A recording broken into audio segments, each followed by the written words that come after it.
O que a Bíblia ensina sobre a natureza divina de Jesus? E por que entender esse tema importante para o nosso relacionamento com Deus? É o que nós vamos analisar no estudo de hoje do programa Escola Bíblica. Olá, tudo bem com você? Está no ar o programa Escola Bíblica aqui pela TV Novo Tempo, canal da Esperança, nossa nova semana e nossa nova temporada da nossa nova revista. 3 novas aí, semana, temporada e a nossa revista Esperança na Mira da Verdade. Estamos estudando como entender a Bíblia. E temas, agora a gente vai começar assim, temas que às vezes a gente tem alguma dúvida, alguma dificuldade para compreender, mas tenha certeza, como a gente estudou ontem, o Senhor vai abrir os nossos olhos, vai nos dar entendimento quando nós nos submetermos, quando nós nos rendermos a Ele. Neste programa Escola Bíblica a gente estuda os temas que estão aqui, que são produzidos através das nossas revistas Esperança, isso mesmo. Então você pode pedir essa revista agora para acompanhar o estudo junto com a gente para entender mais. É simples, liga para a gente, 0 operadora 12 21 27 31 21. 0 operadora 12 21 27 31 21. Peça a sua revista Esperança na Mira da Verdade. Você também pode pedir pelo WhatsApp. Você pode mandar uma mensagem, quero a revista. O número está aparecendo agora aqui, ó. 12 9 82 44 44 49. 12 9 82 44 44 49. Lembrando que você pode pedir material físico, mas a gente tem também a nossa versão digital que você já pode receber aí, baixar e já ir estudando, tá bom? É simples. Então, peça a sua revista. Quero lembrar, sempre gosto de lembrar, que o material que a gente apresenta para você aqui, que a gente distribui, ele é gratuito, não tem nenhum custo, porque ele tem o patrocínio dos nossos doadores mensais, que são os nossos Anjos da Esperança. Então, você pede a sua revista Esperança sem custo. Combinado? Então, vamos juntos estudar. Quero lembrar você que você pode entrar no nosso site aí, novotempo.com/escola bíblica, você pode dar uma olhada lá, porque a gente tem outros, está aí aparecendo o site, ó. A gente tem outras revistas com outros temas, aquele que te chama a atenção. Estamos estudando esse, ele é inédito, a gente lança pelo menos 4 por ano, tá? Então, fica aí minha motivação para você, tá bom? Então, esteja junto com a gente, vamos crescer no conhecimento da Palavra de Deus. Esse é o nosso objetivo, aqui na Novo Tempo, levarmos esperança. Vamos orar para que o Senhor nos dê entendimento, a gente estudar os textos hoje, a gente vai estudar vários textos hoje, mostrando esse tema que é desafiador, né? O Deus, Jesus Cristo, aquele que sempre existiu, e a gente vai ver isso, e a gente vai estudar amanhã também, mas que se fez homem. De que forma isso influencia minha crença, minha compreensão de quem é Deus? Vamos orar? Senhor, obrigado por Jesus Cristo. Obrigado pelo Espírito Santo que trabalha na nossa mente, que nos dá entendimento. A gente vai agora abrir a Tua Palavra, nos dê compreensão, abra os nossos olhos, e que a gente perceba que olhar para Jesus Cristo como o homem que veio, mas como Deus que é, vai fazer a diferença na visão que a gente tem do Senhor, na nossa salvação. Nos ajude, Pai, para termos essa compreensão em nome de Jesus Cristo. Amém. Vamos lá? Quero convidar você, a gente vai ler vários versos hoje, tá? Sobre este mesmo tema. Lembra que a Bíblia a gente pode ler de forma... A gente pode sistematizar assuntos, né? E ler vários textos. Lógico que esses textos devem ser analisados dentro do seu contexto, tá? E a grande questão hoje, para entendermos isso, né? Não é uma questão de fazermos apologia aqui, provarmos, mas é de que forma nos influencia acreditarmos de que Jesus é um Deus, de que Jesus é eterno, Ele sempre existiu, assim como com o Pai. De que forma crer nisso vai influenciar minha compreensão de quem é Deus? Aquele Jesus que se fez homem, mas que limitou a sua natureza divina, mas veio como Deus, porque dessa forma eu vou ter uma compreensão muito mais próxima de quem é Deus. Porque você sabe que uma coisa é quem Deus é. Eu já citei essa expressão aqui. Uma coisa é quem Deus é. Outra coisa é o que nos ensinaram sobre quem Deus é. E outra coisa é o que eu penso que Deus é. Mas quando eu vou olhar para Jesus Cristo como Deus, mas agora é alguém que está próximo de mim. Então, quando eu leio os evangelhos, por isso é tão impressionante que a gente tem 4 livros escritos para descrever o mesmo personagem. E essa descrição, e esses 4 apresentam o cumprimento profético do Antigo Testamento. Porque lembra que a vinda de Jesus foi uma profecia dada lá na queda, em Gênesis capítulo 3, que o Salvador viria. E esse Salvador viria para nos redimir, para nos libertar do pecado, para nos ligar de volta a Deus, porque houve um desligamento, uma interrupção nesse relacionamento, e para nos dar uma compreensão correta de quem é Deus. Então, quando eu olho para Jesus como aquele que veio como homem, mas aquele que é Deus, eu vou ter uma compreensão muito mais correta de um Deus que me ama, um Deus que está perto de mim, um Deus que é justo, um Deus que é misericordioso, mas um Deus que age com justiça. Então, compreender que Jesus é Deus é ter uma compreensão muito mais clara de quem é Deus. Porque Ele e o Pai são um, a gente vai estudar isso, a gente vai entender isso. Sempre foram, sempre existiu, é uma pré-existência eterna, sempre existiu.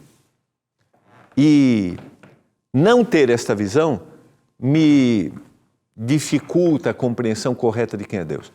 E a compreensão correta de quem é Deus vai determinar a forma como eu vou viver o cristianismo. A forma como eu olho Deus, como Deus me olha. A forma como eu me aproximo dele. E aqui entra a diferença entre ter uma visão pagã e uma visão cristã bíblica. Porque na visão pagã, Deus precisa ser aplacada a sua ira. E na visão cristã, eu fui conquistado, esse Deus veio. Talvez aí seja a grande questão, a grande diferença, que é incompreensível na maioria das religiões mundiais, com exceção do cristianismo. O Deus que deixa o céu e vem resgatar os seus. Sabe? Você entende isso? O Deus que vê assim, meu povo está sofrendo, eu vou fazer algo por eles. Meu povo pecou, eu vou salvá-lo. Então essa compreensão desse Deus de Deus, através de Jesus Cristo como Deus, vai me dar clareza. Então vamos entender um pouquinho alguns textos que às vezes são incompreensíveis, mas que são essenciais sobre a divindade de Jesus. A divindade de Jesus é uma das verdades centrais da fé cristã, mas ainda assim muitas pessoas têm dúvidas em relação a esse tema. Jesus é Deus ou não é? Quem realmente é Jesus? E eu já parti do pressuposto bíblico aqui de que Ele é Deus. A divindade de Jesus é revelada ao longo de várias passagens nas Escrituras, tanto no Novo quanto no Antigo Testamento. Então, lembre-se, ler estas passagens e entender que Jesus é Deus fará a diferença na minha crença, na minha compreensão de Deus, na minha compreensão da salvação e na minha compreensão do que é viver como cristão. Entende? E por isso que é essencial. Então não é uma questão de prova, é uma questão de necessidade para a compreensão correta do que é. Há 2 tipos de textos sobre a natureza de Cristo, tá? Os que tratam Cristo divino, igual ao Pai, em essência e natureza, a gente vai ver isso. E os que descrevem o Cristo divino humano, encarnado com uma função diferente, subordinada após a encarnação. Então, ter esta visão, esta compreensão do Cristo divino, que vai limitar a sua atuação, mas continua sendo Deus, mas o Cristo que veio como humano. Isso é um mistério, né? Isso é um mistério. Que encarnou é essencial para a gente também. Porque aqui, a gente vai estudar isso amanhã, é o Cristo que sente o que eu sinto, sabe o que eu passo. Ele é o segundo Adão. Ele não veio com a mesma natureza no sentido assim de Adão foi criado num ambiente perfeito. Cristo nasceu num ambiente de 4.000 anos de degradação do pecado.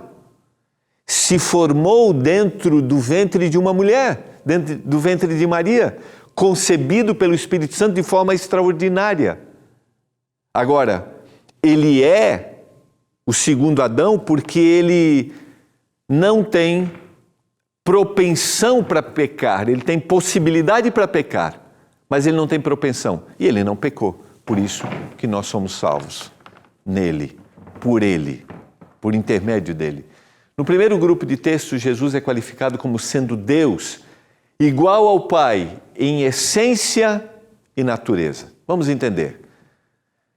Carta de Paulo aos cristãos na cidade de Colossenses, capítulo 1, verso 15.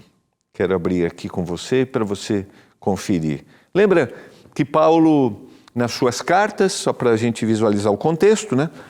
Paulo sempre vai dar conselhos para a igreja cristã diante de temas que eram desafiadores, temas controversos ou problemas nos seus relacionamentos. E ele vai dizer lá no verso 15 e no verso 16. A gente poderia começar lá no verso 13, né? Mas vamos focar aqui. Esta é a imagem de Deus, do Deus invisível, o primogênito de toda a criação. Pois nele foram criadas todas as coisas nos céus e sobre a terra, as visíveis e as invisíveis, sejam tronos, sejam soberanias, quer principados, quer potestades. Tudo foi criado por meio dele e para ele. Por meio dele, ele estava, ele foi o agente da criação. Ele é o primogênito, a imagem do Deus invisível. O primogênito, aquele que tem o status que foi lhe dado como um ser que é eterno. Entende? Porque a primogenitura não determinava só o primeiro a nascer. A primogenitura determinava o seu status. Ele é o primeiro que sempre existiu com status, porque ele é um Deus. A figura, a imagem do Deus invisível, diz o texto. E tudo foi criado por meio dele. Ou seja, ele estava na criação. E quem pode criar? Somente aquele que é Deus. Sequência do texto. A expressão imagem aqui refere-se a Jesus sendo a revelação visível e perfeita de Deus. Como eu mencionei anteriormente, esta visão visível e perfeita de Deus vai me dar uma compreensão correta de quem é Deus e de quanto Ele me ama e de quanto eu sou importante. E isto vai confrontar totalmente a visão pagã, que era a visão reinante do Deus, como eu mencionei, que precisava ser aplacado. Deus se revelou em Jesus para que os seres humanos possam compreender a sua natureza, os seus atributos, como amor, misericórdia e verdade. Esta é a imagem do Deus invisível, o primogênito de toda a criação, porque nele foram criadas todas as coisas. A expressão primogênito aqui, a expressão prototokos no grego, que é a palavra original do Novo Testamento, não significa que Jesus foi criado, como alguns podem pensar, mas sim que ele ocupa a posição de preeminência sobre toda a criação. Como eu mencionei, o status que a primogenitura dava. Indica alguém que tenha a maior autoridade e honra, como era o caso do filho mais velho na tradição judaica. Então, lembra que Paulo está usando uma linguagem que era para eles familiar. Então ele, Jesus, é aquele que tem autoridade e honra, porque ele é o primeiro, o Deus da criação. Verso 17 a 19, todas as coisas foram criadas para Ele e por intermédio dEle. Ele é antes de todas as coisas. Essa é uma referência a uma visão de eternidade. Nele tudo subsiste. Ele mantém todas as coisas. Ele é a cabeça do corpo, da igreja. Ele é o princípio, mais uma vez usando o primogênito entre os mortos. Aquele primeiro que ressuscitou, para que em todas as coisas ter a primazia. Porque aprove a Deus que nele residisse toda a plenitude.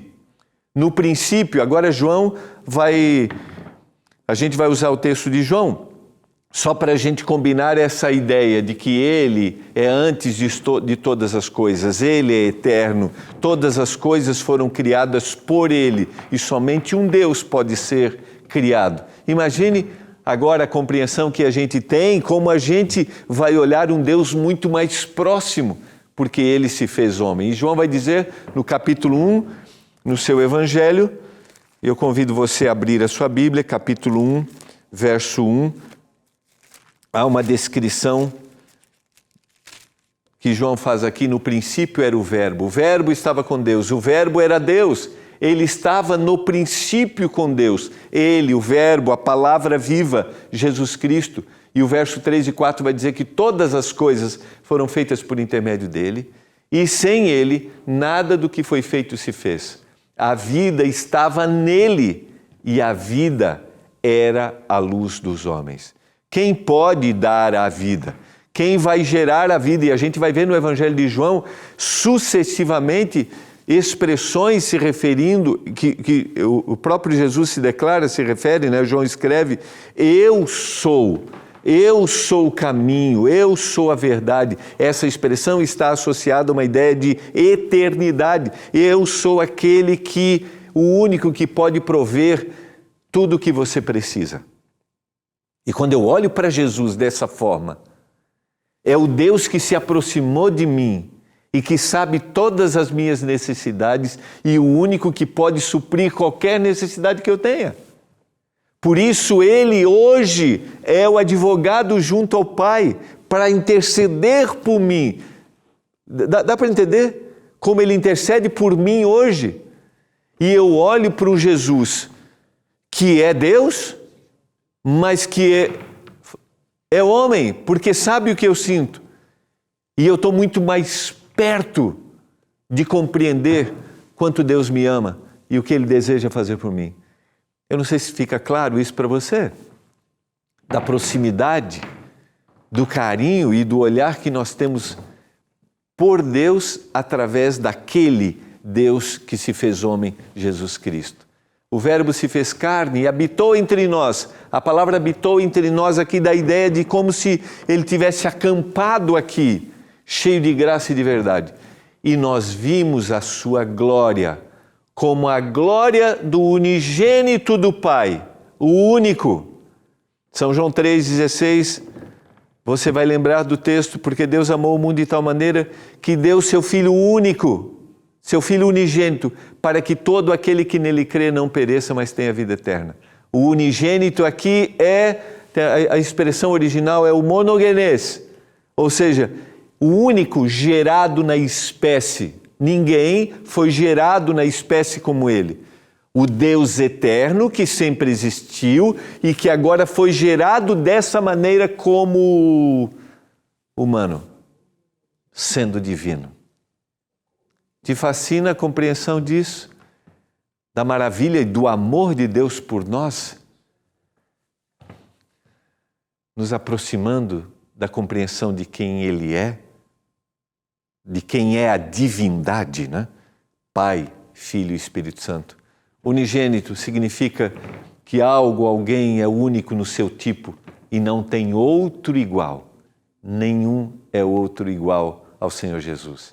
Ninguém jamais viu a Deus. Capítulo 1, verso 18 de João. O Deus unigênito que está no seio do Pai é quem o revelou. Quem mostra quem é Deus? O Senhor Jesus Cristo, o único gerado na espécie. Essa passagem confirma que Jesus, o Filho unigênito, O único gerado é a revelação plena de Deus. Ele é o único que tem acesso direto à intimidade de Deus, o Pai. Por isso a expressão completa, ele é a expressão completa da sua natureza. Ele é a expressão completa do Senhor Jesus Cristo. Por isso o Senhor vai responder lá no capítulo 10, verso 30. São João, capítulo 10, verso 30, mostra-nos 10, 30. O questionamento é que eu lhes dou a vida eterna, jamais perecerão e ninguém as arrebatará da minha mão. Aquilo que meu Pai me deu é maior do que tudo da mão do Pai. Ninguém pode arrebatar. Capítulo 10, verso 30. Eu e o Pai somos um. E depois Tomé vai dizer, né? Senhor, mostra-nos o Pai. Vocês têm a mim. Eu sou a revelação do Pai. Eu e o Pai somos um. Na oração intercessória, ele vai repetir isso no capítulo 17. Replicou-lhe Filipe, foi Filipe, né? Não Tomé aqui. Senhor, mostra-nos o Pai, isso nos basta. Disse-lhe Jesus, Filipe, há tanto tempo eu estou convosco e não me tens conhecido. Quem me vê a mim, vê o Pai. Como dizes tu, mostra-nos o Pai. Quem vê a mim, vê o Pai.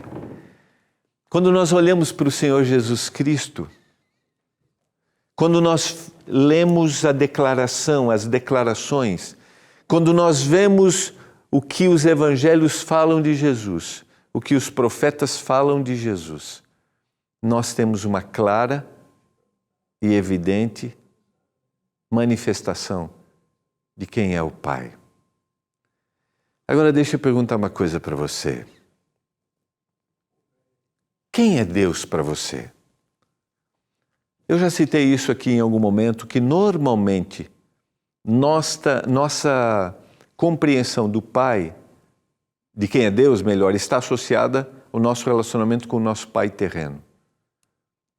Para aqueles que têm uma visão cristã, religiosa.